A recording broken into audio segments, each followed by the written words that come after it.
ఎంతో మంది త్యాగాల ఫలితంగానే స్వాతంత్ర్యం లభించిందని జిల్లా ఒలింపిక్ సంఘం నేత బొల్లవరం రామాంజనేయులు వ్యాఖ్యానించారు. శనివారం నగర సమీపంలోని సాంఘిక సంక్షేమ రెసిడెన్షియల్ జూనియర్ కళాశాలలో నిర్వహించిన కార్యక్రమంలో ఆయన ముఖ్య అతిథిగా పాల్గొని మాట్లాడారు. స్వాతంత్ర్యం వచ్చి నేటికి 80 సంవత్సరాలు దాటుతున్నప్పటికీ ఇంకా అభివృద్ధి దశలోనే ఉందని ఆయన ఆవేదన వ్యక్తం చేశారు.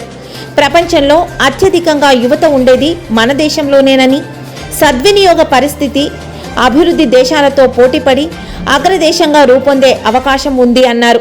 విద్యార్థులు చదువుతో పాటు శారీరక దృఢత్వంతో, మానసిక ఉల్లాసంతో సమాజ శ్రేయస్సుకు ఉపకరించే విధంగా మెలగాలని ఆయన సూచించారు.